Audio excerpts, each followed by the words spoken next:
Damn. I'm surprised, really. I know that I've been going through a lot, but, just being thrown in jail after being, something related to. What am I even saying? I've been thrown in jail because I didn't do my taxes, which I actually did, but what the hell, man? It's just like, what am I even saying? I'm just rambling at this point. I do hope that lawyer will come soon enough. I really hope so. Hey, can we talk? I know that I'm one of the people that put you in jail, but I'm just curious. Do you have any more canceled movies you want me to rabble on? Wait, you want me to? Yeah, they're kind of interesting. Oh, okay. So, the live action remake of Robin Hood. In 2020, it was reported that Disney was making a live action slash CG hybrided remake of Robin Hood based on the anthropomorphic characters of the 1973 film, with Carlos Lopez Estrada directing the movie after making Raya and the Last Dragon.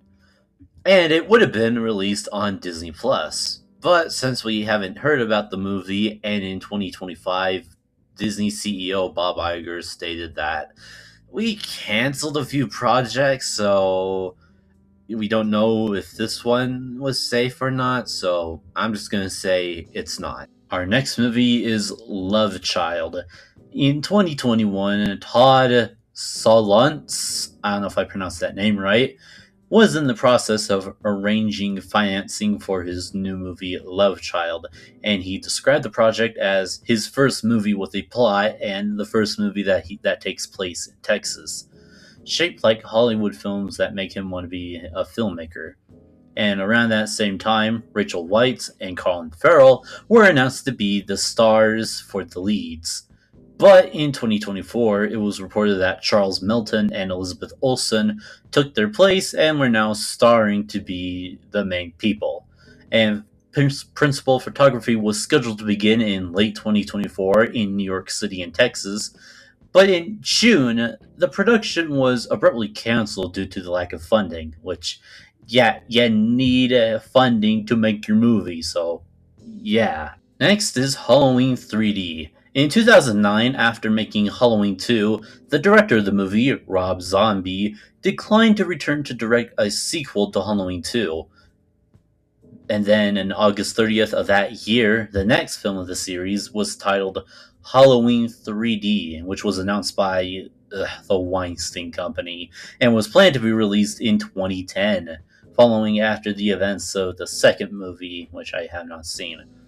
Unfortunately, it did not make its 2010 release date, and the film was ultimately canceled in 2012 after Bob and Harvey Weinstein decided to greenlight and prioritize another horror franchise that they also have, Scream 4.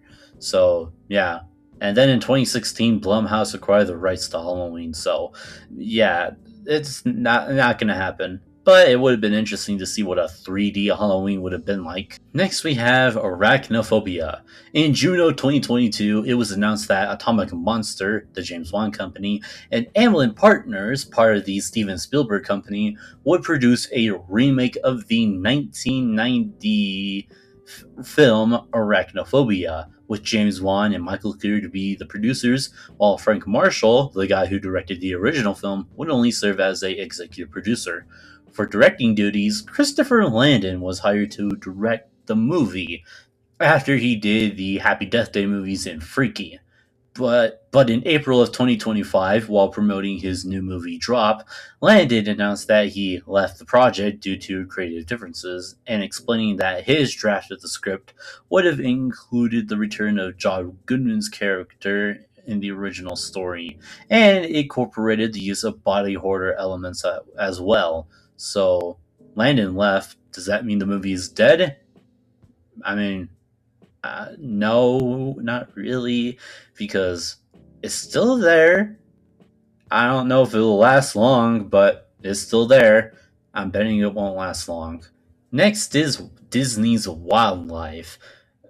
It was being developed in late 1997 for the Feature Animation Group and would have featured the plot of like an elephant who's born the ability to talk and sing and dance, but another person uses her thing as like cloud or whatever.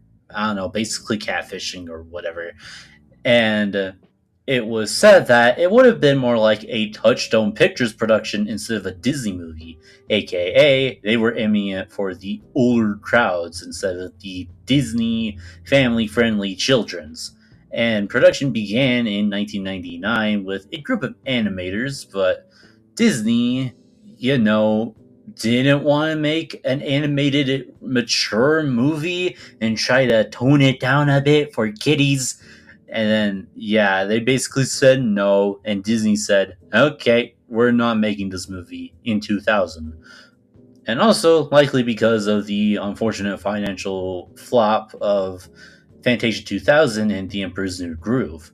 As for the animation, this would have been Disney's first real CG animated movie instead of Chicken Little, and would have been animated by the Secret Lab, a visual effects company Disney got for something, but after Wildlife was canceled, they moved on to Dinosaur. Next is the third of the Clash of the Titans movies, Revenge of the Titans. After Clash of the Titans became a pretty good box office success, they made a sequel, Wrath of the Titans.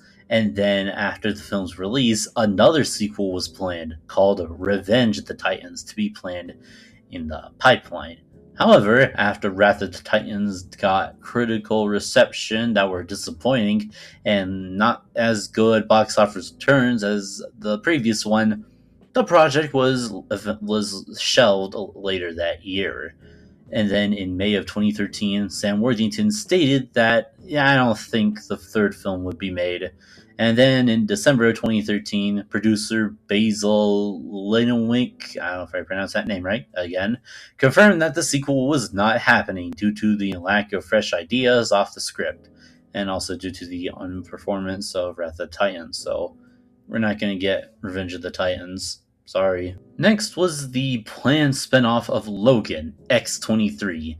In October of 2017, it was reported that director James Mangold had begun writing a sequel to Logan, tentatively titled Laura. It would have been Laura, following the events of Logan, trying to figure out what to do, and Logan being represented with archive footage of Jackman. And although he would later move on to make Ford vs. Ferrari, it seemed like could be a spin off of Logan following X-23. And then Disney bought Fox in 2019, and all X-Men films in development were stalled, leaving the future of the movie uncertain. But then in November 2019, during promotion of Ford vs. Ferrari, James Mangold stated that I don't think the project would happening, believed the studio would be trying to figure out where to go with the X-Men, particularly with Wolverine. And although Disney would eventually close off the franchise after X-Men Dark Phoenix and the New Mutants, at least X-23 got somewhat of an ending with Deadpool and Wolverine. So I guess that's something. Next, we have the Pacific Rim sequel directed by Guillermo del Toro. In 2012, prior to Pacific Rim's release, del Toro noted that he had ideas for a sequel, and then later in 2014, he has been working on a script with Zach Penn for around several months at that point. And then in June of 2014, del Toro stated that he would direct the sequel with the film's new distributor, Universal Pictures, since they took over the distribution over Warner Brothers Pictures. In July of 2015, it was reported that filming was expected to begin in November, though production was halted following conflicts between Universal and the other co-financer, Legendary Pictures. As the sequel's future became unclear, Universal indefinitely delayed the movie. And although Guillermo del Toro was still determined to have the film made, as he kept working, and by that October, he presented the studio with a script and a budget. After the sale of Legendary to the Chinese company Chinese Wanda Group for $3.5 billion, observers noted the increased likelihood of Pacific Rim's 2 production and being revitalized because the first film became so successful in China. Unfortunately, there was something that came up. In February of 2016, the studio and Guillermo del Toro himself, via Twitter, announced that the movie would no longer be happening because, I don't know, he wanted to make a movie, I guess, and he also lost, thingies, I guess. Basically, he just wanted to make a movie where a girl, does the dirty with the fish, aka The Shape of Water. So we would no longer get a Pacific Rim 2. Next is Killing Nar. In 2024, work began on a movie about the Viola v. Garb court case, based on Ryan Holiday's book Conspiracy, Peter Thiel, Hulk Hogan, Noller, and the Academy of Intrigue. It's a whole thing, I won't go into detail. But some of the people that were eyed to be starring in the movie were Ben Affleck and Matt Damon, with Gus Van Sant being helmed as the director. However, in 2025, likely due to things like Hulk Hogan's death, the many allegations about the court case, and way more other things, the movie just decided to be cancelled. So, yeah. Next is G.I. Joe Ever Valiant. In April 2013, there were reports saying that there would be a third G.I. Joe film, if it would ever be made, and it would likely be released or filmed in 3D. And the studio would later announce that the director of the second movie, John M. Chu, would return to direct the third film. And then during the 2013 San Diego Comic-Con, John M. Chu talked about bringing a character called Scarlet back in the next film. To be honest, I don't know much about G.I. Joe. But throughout the years, it wasn't going so well. The producers, although interested in the property, were more interested in a G.I. Joe and Transformers crossover, which is probably a whole other thing we could probably discuss another day. And then throughout the years, people brought in writers, directors, and way more other things. And then, likely in the late 2010s, it wasn't like, I don't think it was canceled, more like they shifted focus into a reboot with the Snake Eyes movie in 2021. So, I don't think we're ever going to get that third film. And then Transformers G.I. Joe crossover, I don't even know about that movie in particular. Next is the third Independence Day movie. In June of 2016, during the marketing of the second movie, Independence Day Resurgence, Roland Emmerich stated that a third film would be made, depending on the success on the second one. And he also said that audiences would not have to wait too long in between movies, I guess. And then, according to Emmerich, the third film would depict an intergalactic journey, possibly set a year or two after the second movie, since he wanted to maintain the same group of people, especially the young characters. And then Independence Day Resurgence released in theaters, and holy moly, it did not do well. It did not do well critically, and it did not do well financially. So, it did not happen. Especially with people saying, like, we don't really feel like it, and also Fox being bought out by Disney in 2019. But you don't know what can happen, because Disney did bring back some of Fox's old franchises. Planet of the Apes, Alien, Predator, The Devil Wears Prada, The Simpsons, and many more. So, if Disney has plans for this, okay, but if it's a sequel to Independence Day Resurgence, probably not. Next is an adaptation of Oh, the Places You'll Go by Ron Howard. After making the 2000 How the Grinch Stole Christmas, Ron Howard wanted to do more adaptations of the Dr. Seuss books. Even if he was busy working on other projects, he did assist with 2003's The Cat in the Hat. And then he would also eventually might have directed Oh, the Places You'll Go. But then, because of The Cat in the Hat getting negative reviews and potentially bombing at the box office, Seuss's widow, Audrey Geisel, just said that no more live-action film adaptations. So, That means that the Oh the Places You'll Go adaptation was gone, it was cancelled, toodaloo, but that doesn't mean that it would be adapted into a movie, because we're gonna see one pretty soon with Josh Gad and Ariana Grande, directed by John M. Chu. But not from Ron Howard, but at Warner Brothers. So we lose one, we gain one, I guess. Next is Gore, based off the J. Parinari biography of Gore Vidal, Emperor of Self Life of Gore Vidal. Did you get it? It's based off a book, and it's also potentially been a biopic. So it was announced that during mid 2010s that they were going to make a movie off the book, with some people attached like Michael Solenberg, Douglas Booth, and Kevin Spacey. This movie was in pre-production, then they did the entire filming, but then during post-production, Kevin Spacey's little stuff came out, which gave the studio, Netflix, kinda risky things about the movie, so they decided to cancel it because of, Kevin Spacey's whole thing, so you saved us from another Kevin Spacey movie, Netflix. You did your job, I guess. Next, we have the third Hellboy movie from Guillermo del Toro. Del Toro envisioned the potential third installment of the Hellboy series as early in 2006, when number 2 was still in pre-production. But the idea was not to end the second film on a cliffhanger, but rather raise a minor plot point in its conclusion, that a third entry would then expand soon. But then, leading up to the second movie's release, Del Toro stated, "Yeah, I would like to do a third Hellboy movie. I certainly know where we're going to go with the movie with the third one."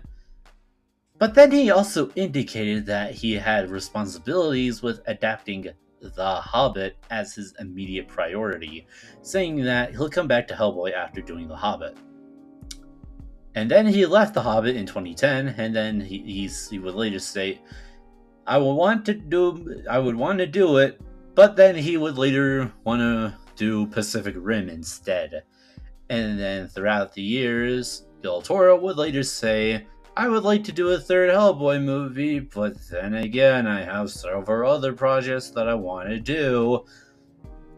So it's mainly been that over and over again. But then in 2024, 20 years after the first Hellboy movie, the actor that played Hellboy, Ron Perlman, admitted that he finally gotten to the point where he realized Hellboy 3 was just never going to happen. Especially since Del Toro, again, is doing a bunch of other things.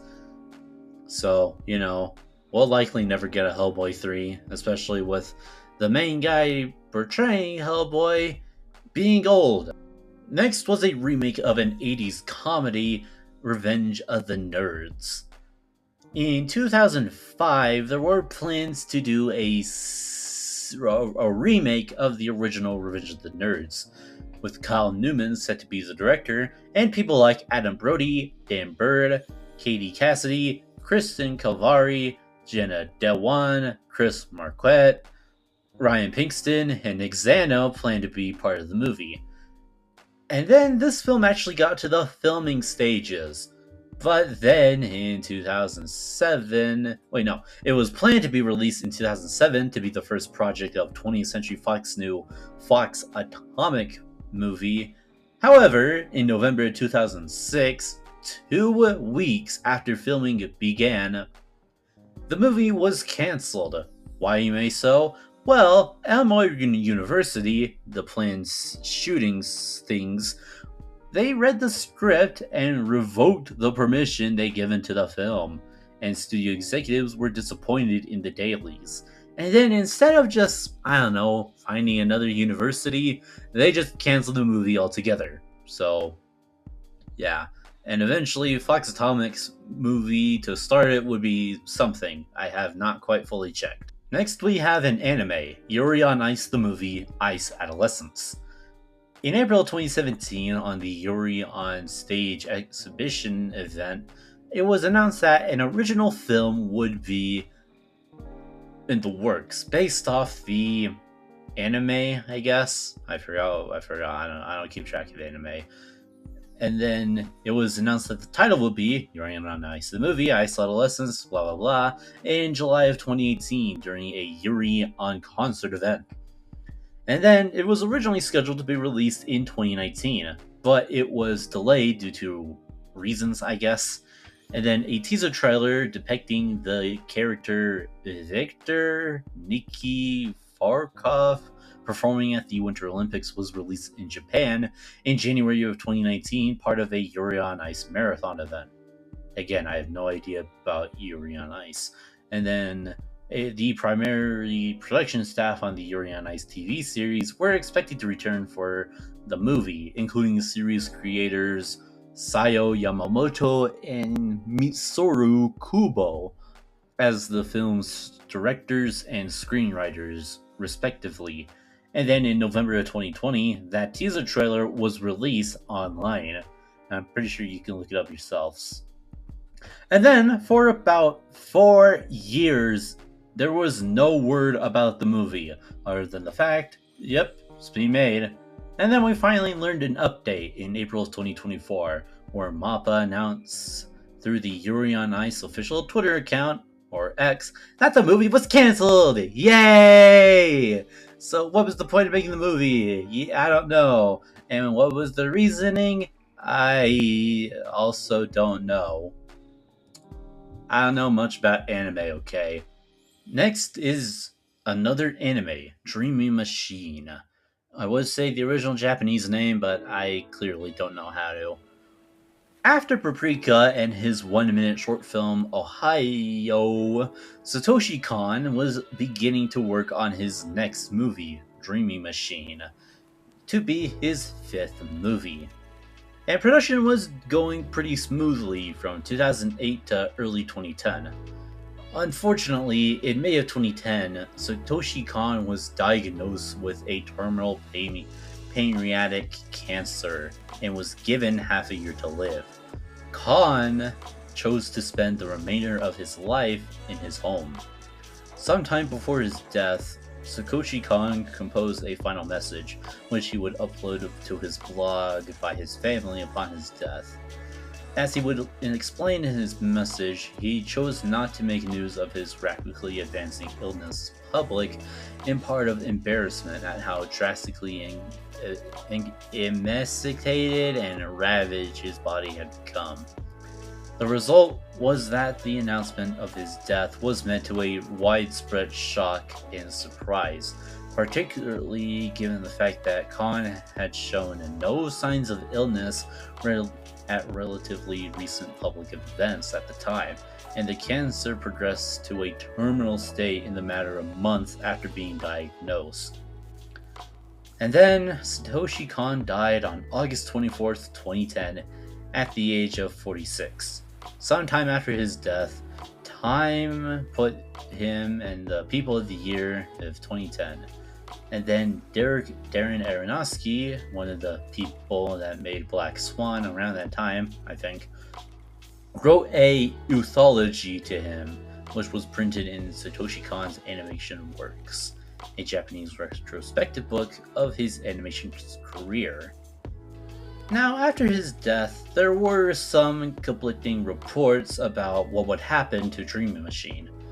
But in November of 2010, Madhouse, the animation studio that did it alongside MAPPA, announced that they would still continue the unfinished movie, and that animation director Yoshimi Ikazu would be the new director.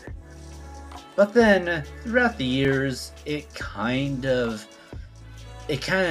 went nowhere. In 2011, the production was halted due to financial reasons, and then in 2013, the completion was still remain uncertain due to funding difficulties, with only 600 of the 1,500 shots being animated.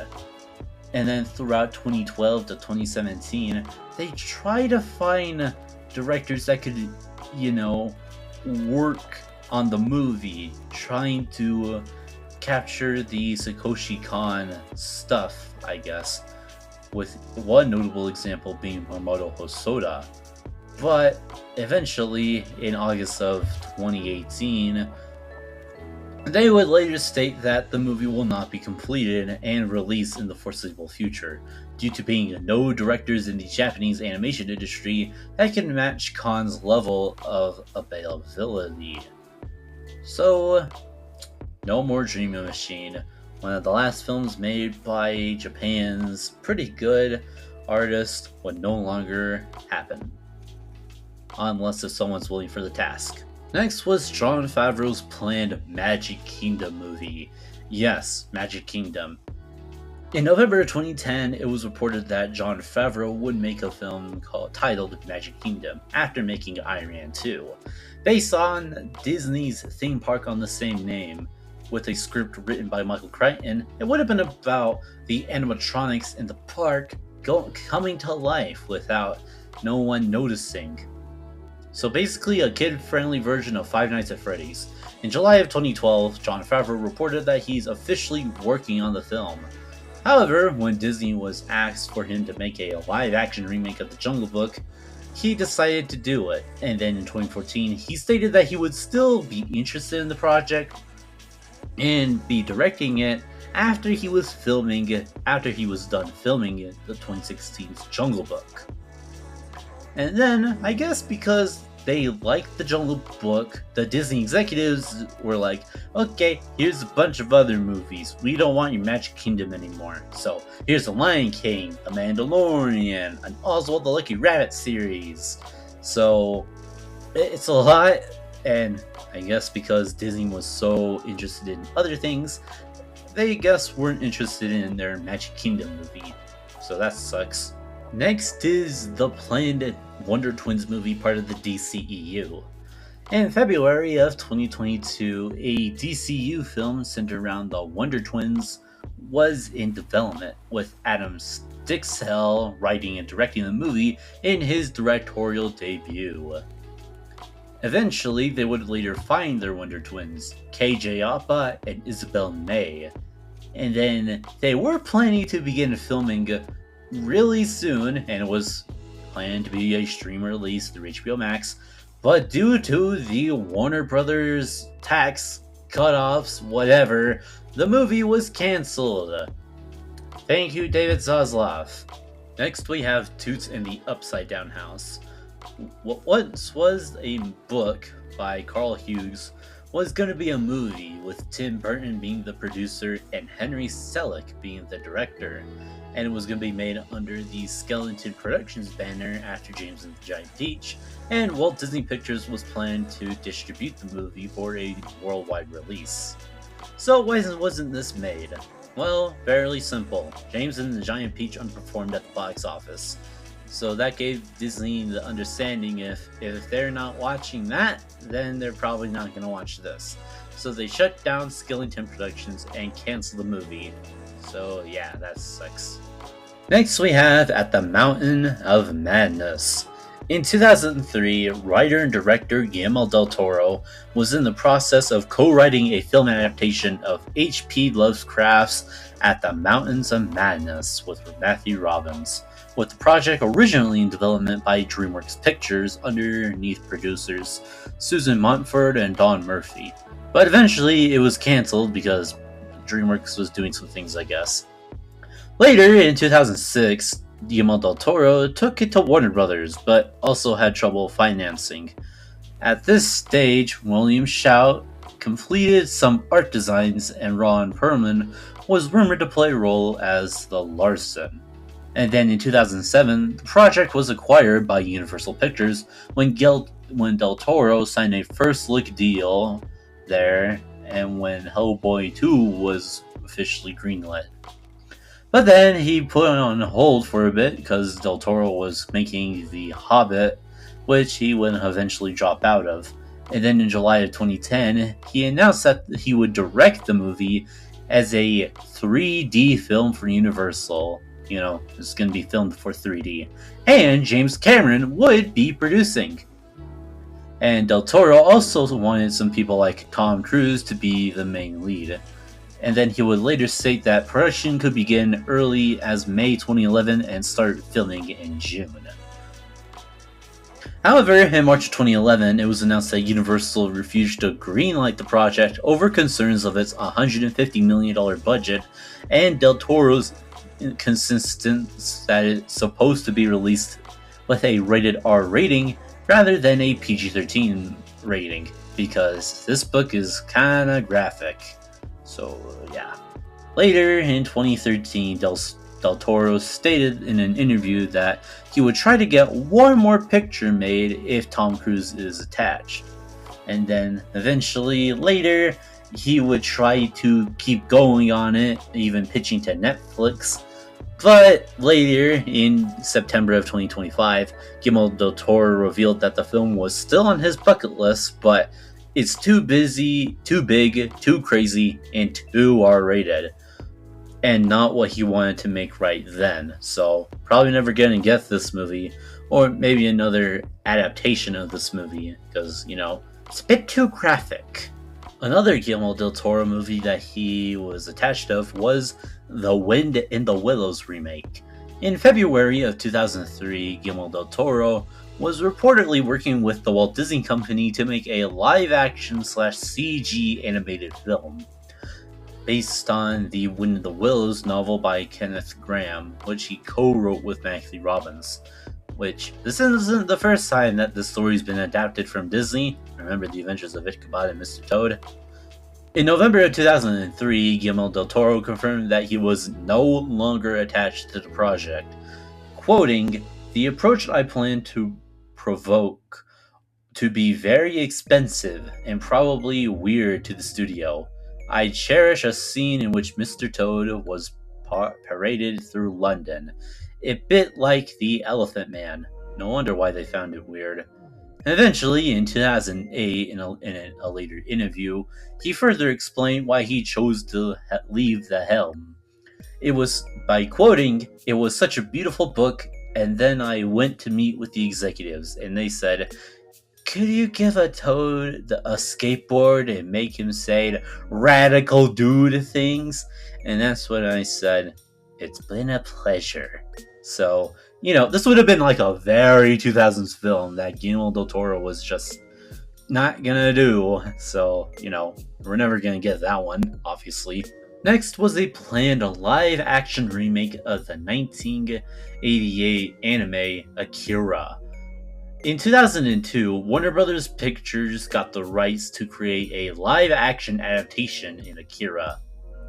And then, throughout the decades, they tried desperately to get a movie from 2022 up until 2025, with at least 5 directors and 10 different writers to have been attached to it, with one of the last directors being Taika Waititi, with filming planned to start in July of 2019 for a May 2021 release after finishing Jojo Rabbit.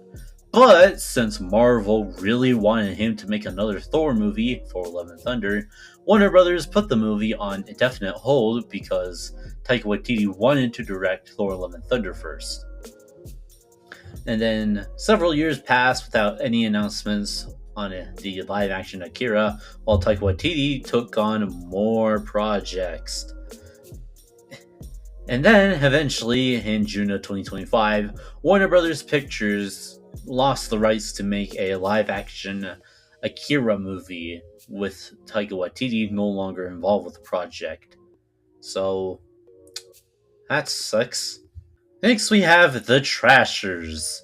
In 2021, it was announced that Cooper Reeves' next movie would be titled The Trashers, about a minor hockey league team filled with random people. Announcing in 2021, there wasn't really much we could go off, except for the fact that David Harbour, Cooper Hoffman, and Olivia DeJonge would be part of the cast. Eventually, after 4 years of waiting, we finally learned an update in January of 2025. It was shelved due to lack of financing. Yeah!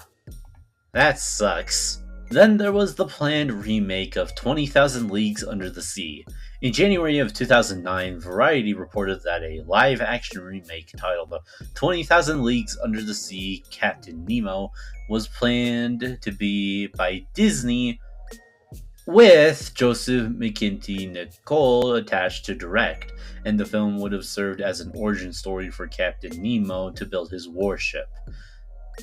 Later that year, Disney, underneath Rich Ross, announced that the project was shelved after $10 million was spent on pre production work. And then prior to the announcement, the director and another guy was notified about the project's cancellation. And then during the 2010 San Diego Comic-Con, director David Fincher announced that he would be directing a 20,000 Leagues Under the Sea remake for Disney, with a script by Scott Z. Burns, while Fincher was currently finishing up The Girl with the Dragon Tattoo. And it was speculated that principal photography would begin in late 2012. And then David Fincher was beginning to think that, hey, maybe Brad Pitt could play the role of Ned Land, while the film was kept on hold. However, in February of 2013, Brad turned down the role. Then later in April of 2013, it was announced that the Australian government would provide a one-off initiative of $20 million to secure the production. However, despite this, and the film being put on hold due to complications on who's going to be casting the lead, in July of 2013, David Fincher dropped out of the movie to direct the film adaptation of Gone Girl. And he did reveal in an interview that he left the film because he did want Channing Tatum for the main lead, but Disney wanted Chris Hemsworth for the role. Additionally, the money originally was planned for the film was redirected to another Pirates of the Caribbean movie, Dead Men Tell No Tales. So, that's the end of that story. Whoops. Next we have Transformers Operation Skyfire. Sometime prior to the release of Transformers Last Night, producer Lorenzo Di Bonziba, I don't know how to pronounce that last name, tried to create a writer's room for many of the people, including Akiva Goldsman as one of the writers. And one of their plans was to make spin-off movies of the Transformers franchise, aka let's turn this into a cinematic universe. You know, one of those things. And although we didn't know much about what was in those writing rooms, we did know of one movie. Transformers Operation Skyfire would have been set in World War II, following several Autobots trying to figure out a ghost plane that has been claimed by the Witness, and then eventually it would be seen that it would be the Cybertronian Skyfire. And for those in the fandom, it's basically the relationship he had with Starscream. However, since Transformers The Last Night underperformed at the box office, future spin-offs like Operation Skyfire were quickly cancelled, and the spin-off that was in production, 2018's Bumblebee, had to change drastically. Maybe I should talk about that movie. But yeah, with that gone, and with Bumblebee changing, they rebooted the Transformers franchise. Sort of. That's a whole thing on its own. Next was Night Skies. After making Close Encounters of the Third Kind, Steven Spielberg began development of his next project, a sci-fi horror film entitled Night Skies, which concept was pitched by him during the development of Close Encounters, most likely at Columbia. The film was intended to be a spiritual follow-up to Close Encounters, with Lawrence Kasdan attached to write the screenplay, and some other people attached to the movie. However, I guess Spielberg didn't officially quite think this was good enough for a movie, especially because it could have been his first horror movie in general. So he decided to scrap the project later, that sometime later, but he did reuse some of the ideas for some projects like Poltergeist, E.T. the Extraterrestrial, and Gremlins. Then we have Hulkamania, a planned biopic of Hulk Hogan. In 2019, prior or after making Joker, Todd Phillips was ready to make a planned biopic of Hulk Hogan with a screenplay of Scott Silver and maybe potentially starring Chris Hemsworth. And the biopic would have been produced by Netflix. But throughout the years, there wasn't much about the movie until eventually in 2024, a contractual error regarding payment prevented the film from entering production, so I guess it was just a lack of funding, I guess. And also because Todd Phillips was more interested in making a Joker sequel. Probably out of spite for Warner Brothers, I guess. Then there is Escape the Hat, based on the book by Adam Klein and Brian Taylor.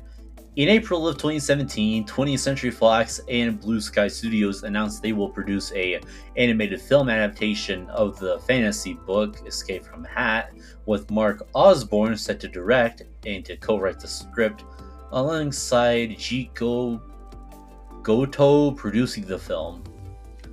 And then in November of 2018, the movie switched studios, going from 20th Century Fox to Netflix, and with Melissa Cobb joining the production team. But then, due to the animation thingy by Netflix in 2022, this was unfortunately one of the projects that were scrapped due to it. So yeah, that sucks. Next we have Tron Ascension, which would have been the original Tron Ares. After making Tron Legacy, everyone was ready to make another movie, this time being set in the human world because, as the end of Tron Legacy said, Quar is in the real world. Because she's from the Tron world, but now she's in the real world, which that would have been something, and it would have been likely that actor Cillian Murphy would have played Edward Dillinger Jr. And throughout the years, they would get some people ready to go, like Joseph Kosinski making statements about the movie, the actors saying, yeah, it'll come soon, and maybe bringing back Daft Punk. However, in 2015, after the box office failure of 2015's Tomorrowland, Disney decided not to take a risk with gigantic budget original live action features, which, although Tron wasn't really there, they really did not want to do it. So, in May of 2015, the movie was cancelled. However, there were some people that were attached to the project that really wanted to do it. One of those people, say it with me now, Jared Leto. So, basically, he really liked his character that was supposed to be in the original Tron 3, Tron Ascension, and he really advocated for him to get another movie. Instead, it would be about his character. So Tron Ares was announced, released, I think. I don't know how much money it made because I'm still in prison. So, I don't know. Let's just say that the movie bombed. And who knows what's going to happen to Tron after that. So, yeah. Next we have the third Journey movie. Journey from the Earth to the Moon.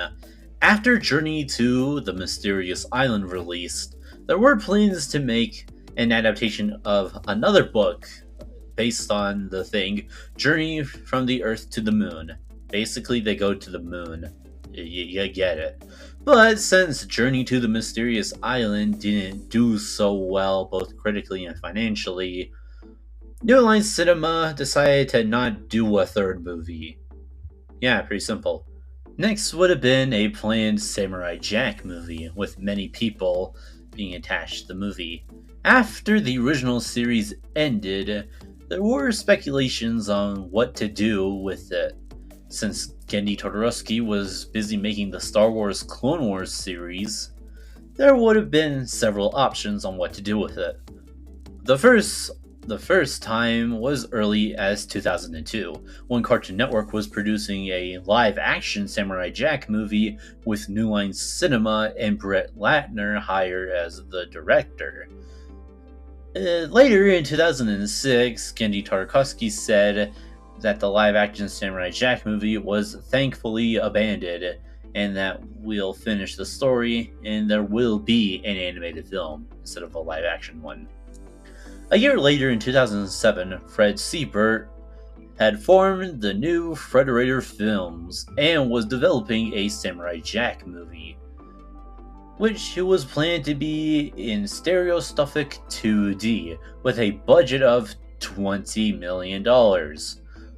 And Fred Seibert said in 2009 that the film would be co-produced by J.J. Abrams with his Bad Robot Productions label. And there was one point that Sony was planned to be part of the movie, but later in 2012, Genndy Tartakovsky later said in an interview, stating, "I've been trying so hard every year, and the one amazing thing about Jack is that I did it in 2001, and it still survived. There's something about that it's connected with people, and I want it. It's number one on my list." And now Bob Osher, the president, is like, "Hey, let's talk about Jack. Let's see what we can do."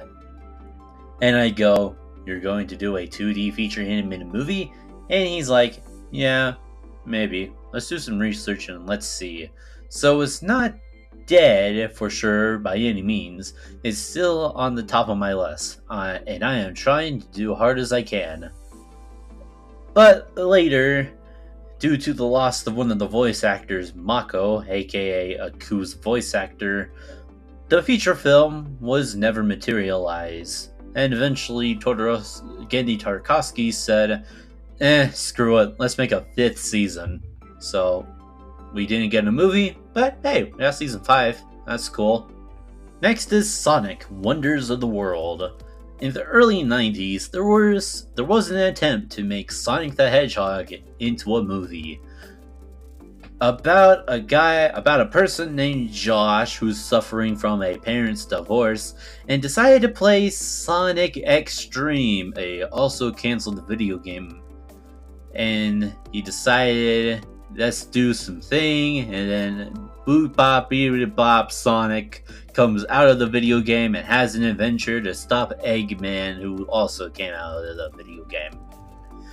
Planned to be a co-production between MGM, Paramount, Trilogy Entertainment Group, and Sega, pre-production began in 1993.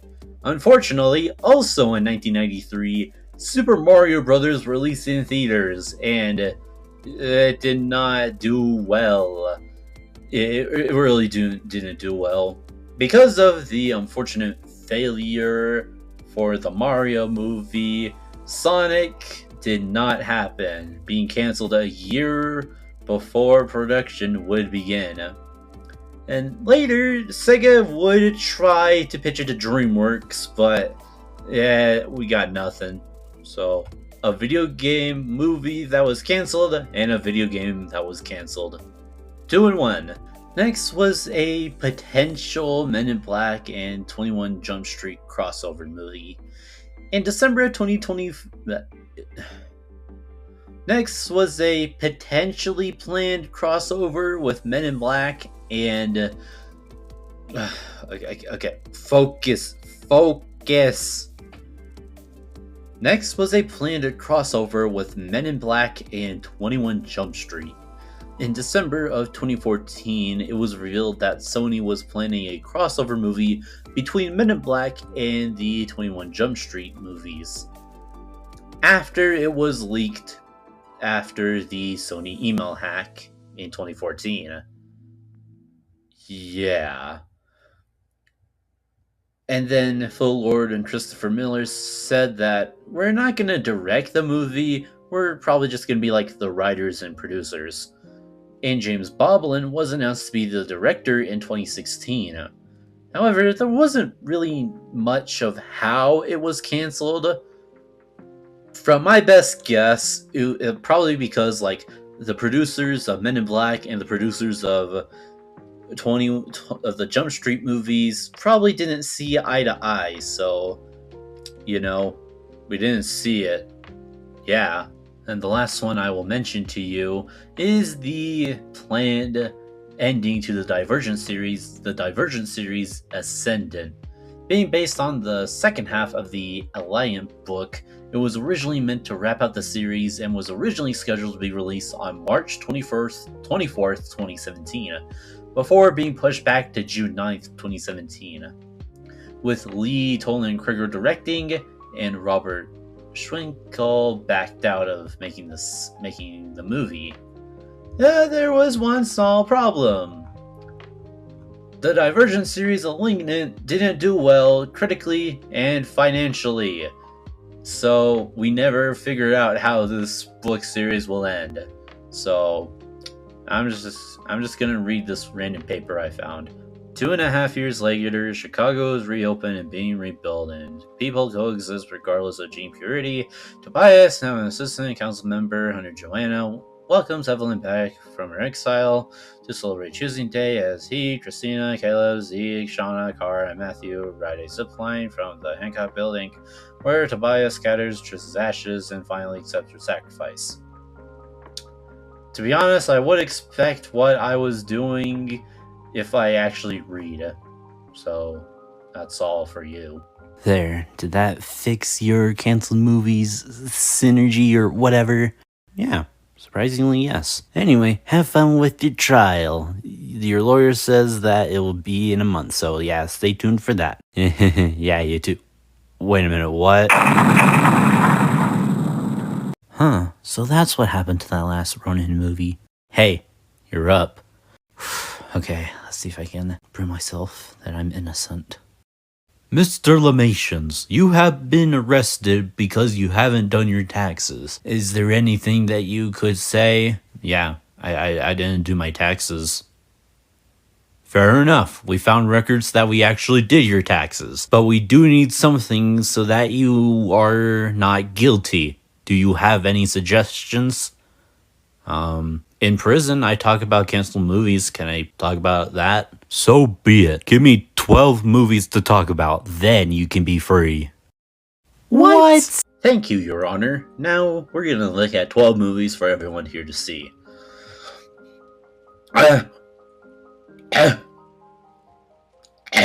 Okay.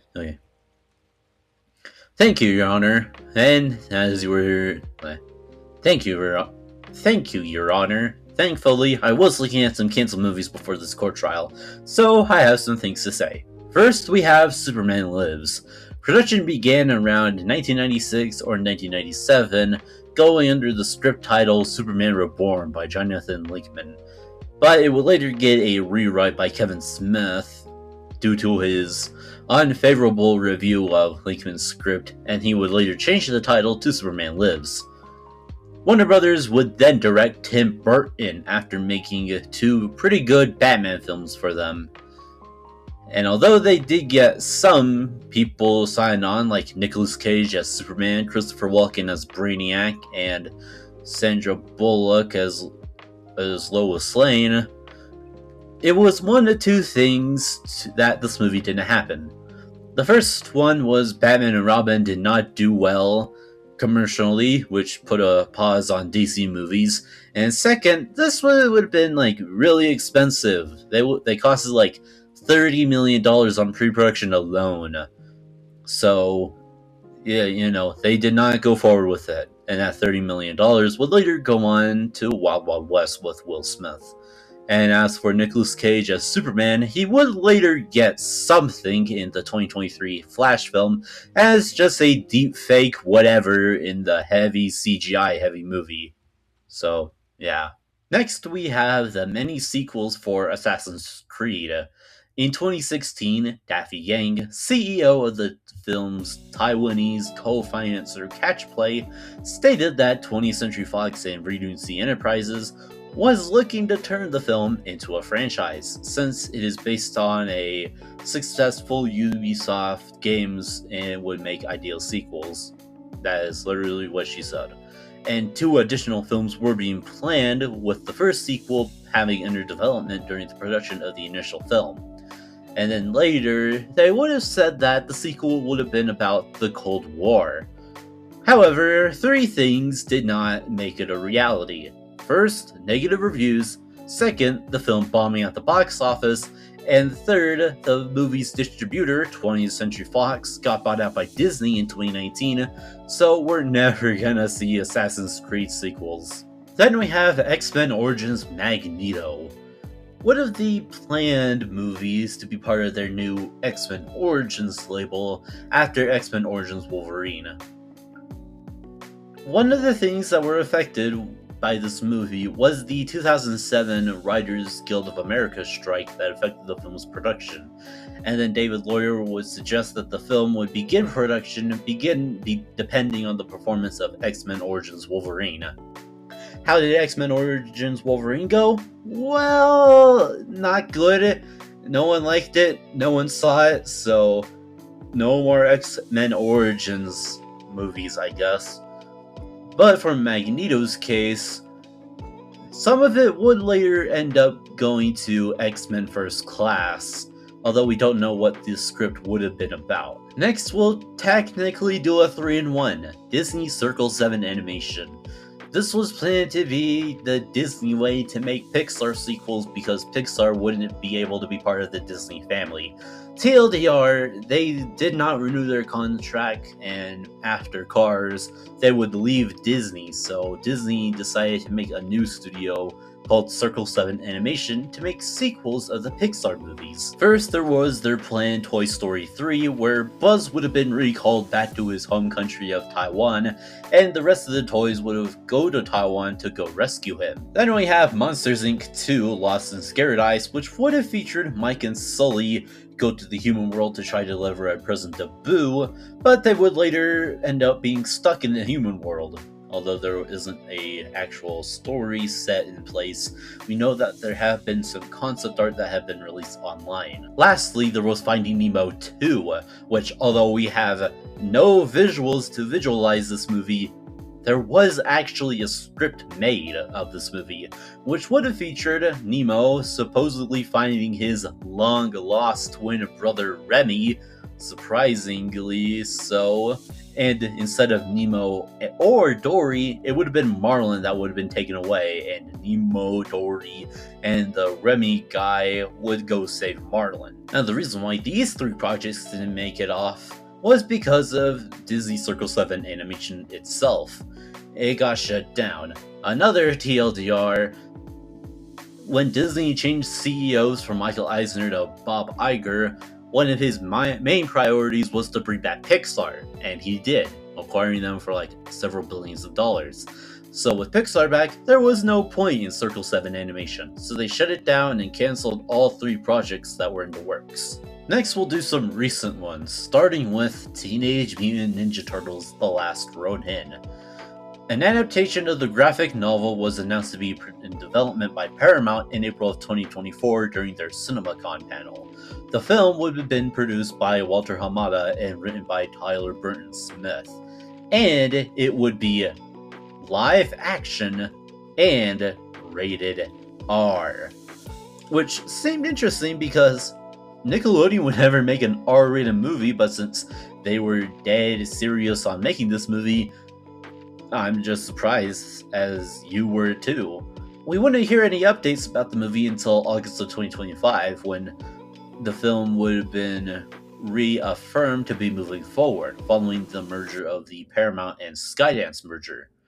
However, a few months later in November of 2025, it was reported that development on the film was stopped at Paramount because they appointed Neil H. Moritz to oversee a new live-action reboot of the series. Which sucks because this movie would have been good, and the director was in talks to even direct the movie, that being Ayla Nashor. I don't know if I pronounced that right. because they directed the 2021 Nobody movie, which was pretty good, but they didn't direct the second movie. And I don't know where I heard this from, but I'm pretty sure they also try to ask the original April O'Neil from the 90s live action movies to return. So it probably could have also maybe be a spiritual sequel of the 90s Turtles films, which sucks, but I don't know. Paramount just wants the kids to see it, I guess. I have hopes that Neil H. Morris could do something good with the Turtles, but I don't know. This could have been good, man. Next, we have Sam and Victor's Day Off. In August of 2022, a spinoff of Ferris Bueller's Day Off was announced to be called Sam and Victor's Day Off, and it would be in development for Paramount Plus. They would state that taking place during the events of Ferris Bueller Day Off, it would focus on the two titular valets who took Cameron's father 1961 Ferrari 250 GT California Spider on a joyride, and then hijinks ensue. And the movie would have been produced by John Hurt, Hayden Strolensberg, and Josh Harold, with writing the movie by Bill Posley. And then David Katzenberg would have been the director of the movie. However, after the Paramount and Skydance merger, the project was scrapped in December of 2025. Next was a planned Catwoman origin movie when she was a kid by DC, Warner Brothers Pictures Animation, and Swaybox. It's uncertain when it was greenlit, but HBO Max wanted to make a movie about Catwoman as a kid, and they hired Swaybox Studios, a company that would work on making puppets and working on other things. Basically, they have an experimental thing going on. A few months into the project, the movie was scrapped, part of the whole streaming disaster that included Catwoman and Scoop Holiday Hunt. However, since they did start work on this movie, and the producer and director of The Batman, Matt Reeves, saw what they were doing, they would tell Warner Brothers, hey, this looks cool. But they would change their minds of Catwoman and would go redirect to Robin, dynamic duo in theaters June 2028. But, Catwoman would have been cool. Next was a Pixar movie called Be Free. The plot would have been about two girls trying to go through not being friends when they realize that their TV show is real and they're trying to save the world about something. Yeah. It would have been directed by Kristen Letter, and it was set to base on her adolescent experience of a platonic breakup. And by that means that Pixar CCO Pete Docter said that it was considered too biographical, and while a Pixar employee says that it's a female-focused plot and lack of boys' appeal. I don't want to be in that area, but I don't know. Maybe you gotta give everybody a chance, including women. So, I don't know. Pixar might be sexist, I guess. Maybe that's why they canceled it. Then we have a planned Star Wars movie, The Hunt for Ben Solo. In October of 2025, Adam Driver revealed that he had been developing a film set sometime after the events of Star Wars The Rise of Skywalker, entitled The Hunt for Ben Solo, operating under the code name of Quiet Leaves. The film would have been written by Scott Z. Burns, based on a story outlined by Steven Soderbergh and Rebecca Hunt, with Soderbergh set to be the director. He did make movies about Ocean's 11, 12, 13, and also directed the first Magic Mike.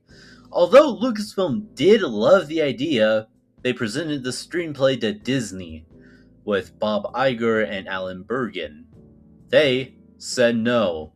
because according to them, they stated that they didn't see how Ben Solo was alive, and that was that. So basically, they're like, how? This doesn't make any sense. We're not doing it.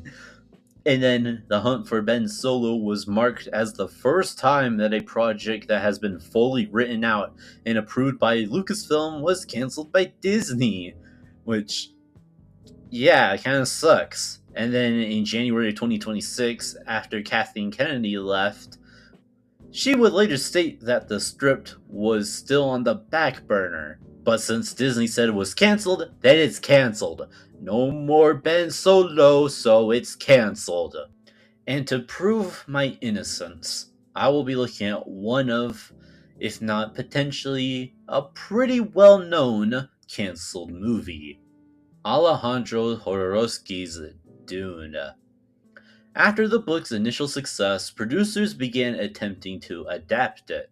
In mid 1971, film producer Arthur P. Jacobs auctioned the film rights to Frank Herbert's 1965 novel Dune on an agreement to produce a film within 9 years. But then he died in mid 1973, while plans for the film, including David Lean, already attached to direct, were still in development. The film rights would be reverted in 1974 when the option was required by French consortium led by Jean-Paul Gibson, with Alejandro Jodorowsky attached to direct, with Jodorowsky approaching contributors including the progressive rock groups Pink Floyd and Magma for some of the music, Dan O'Bannon for the visual effects, and artists like H.R. Geiger and Jean Gouard, aka Mobius, and Chris Foss for set and character design. With some of the potential cast included Salvador Dali as the Emperor, Orson Welles as Baron Harkonnen, Mick Jagger as Frida Rothka, Udo Kier as Peter de Veris, David Cardini as Leto Atreides, and Jodorowsky's son, Bontes Jodorowsky, as Paul Atreides, and Gloria Swanson probably being Johnny. And his movie would have been ambitious. How ambitious, you may ask? Well, it could have been 10 to 14 hours long, which by that standard is a long movie that hasn't been told by anything else.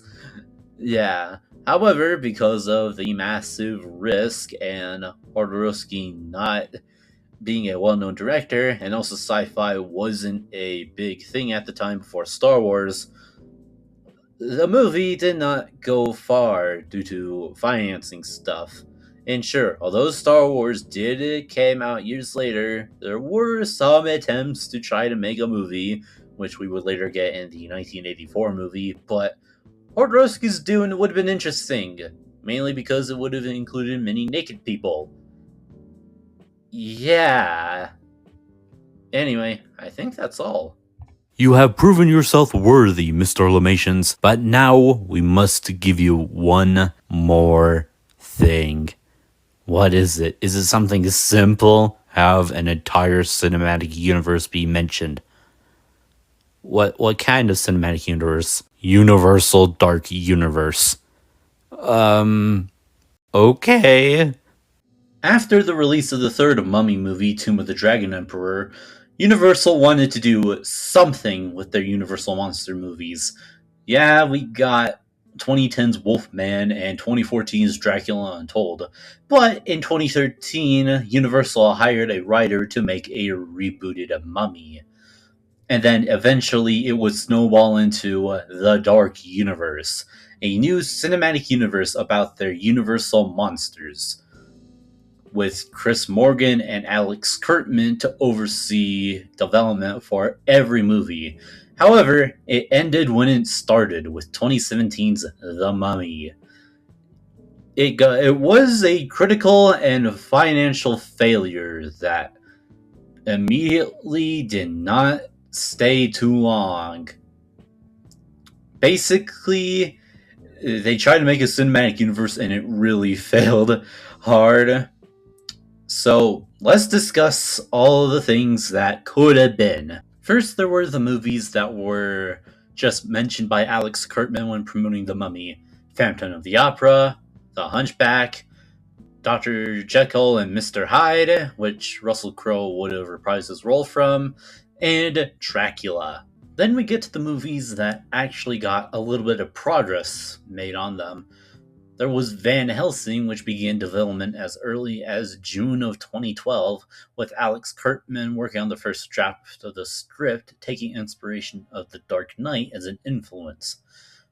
4 years later, in July of 2016, Eric Heisner and John Spahitz were hired to collaborate on the new draft of the script.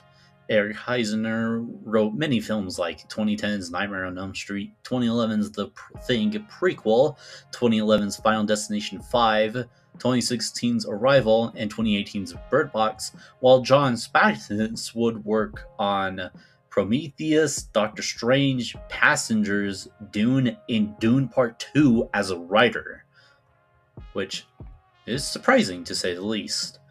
And for who was playing Van Helsing, Universal Studios was planning to have Channing Tatum to be Van Helsing himself, after Tom Cruise initially considered to play the character prior to being cast as the Mummy. Next, there was The Wolfman, with a script being developed by Aaron Gudinowski. He wrote films like Contraband, Prisoners, and Pavilion. And for who would play Wolfman, they considered Dwayne Johnson for the Wolfman, which is surprising to say the least. There was Creature of the Black Lagoon, which was planned to be the third movie after The Mummy and Bride of Frankenstein. More on that in a second. And the script would have been written by Will Ball, who would write Gangster Squad and would later write Aquaman, Bad Boys Ride or Die, and Beverly Hills Cop Axel F. And then it would later be stated that he would be from the Amazon, and there were talks that Scarlett Johansson would be considered for a role in the film. Probably not as the creature from the Black Lagoon, but probably as one of the main characters, like Tom Cruise in The Mummy. And there was The Invisible Man, which was announced in February of 2016, with Ed Solomon writing the script, the guy that did the Bill and Ted movies, the 1993 Super Mario Bros. Movie, the 1997 Men in Black, 2000's Charlie Angels, and the first two Now You See Me movies. And the person that would have played the Invisible Man would have been Johnny Depp. And finally, there was the movie that made the most amount of progress, Bride of Frankenstein.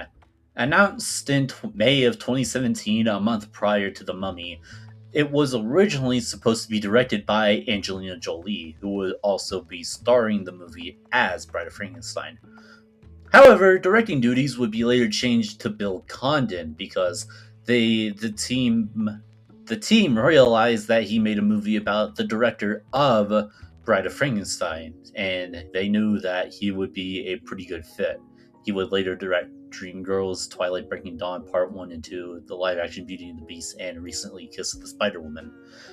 And with a script by David Koepp, the guy that has been mainly been helped by Steven Spielberg, the project would have been about the bride being made first instead of the original Frankenstein monster, but she would be locked away, and then she wouldn't reappear again until modern ages. And it was originally scheduled to premiere on February 14th, 2019, aka Valentine's Day. However, in October of 2017, the movie was removed from the release schedule from Universal Pictures, because with Bride of Frankenstein and every movie that I mentioned in the Dark Universe, it was the 2017 Mummy movie that ended it, since it didn't do well critically and it didn't do well financially. So with all of that in mind, no more Dark Universe. and Universal would officially end it in 2019 when they hired Lee Winnell to direct a Invisible Man remake, which is a standalone film. And yeah, that's all. You have proven yourself worthy, Mr. Lamations. I plead you not guilty. Yay! I'm no longer going to prison. How the fuck did that work? I don't know. But hey, I'm not going to jail. This is so stupid. I thought I could put his ass in prison, but now I can't. Okay, you know what? I'm tired of your bullshit. I am leaving the police department, and I am staying the hell away from you. Well, then where are you going then? I'm gonna go work for him. The pay may not be the best, but at least I'll be far away from you. Oh, you poor little man. You have no idea what you just started.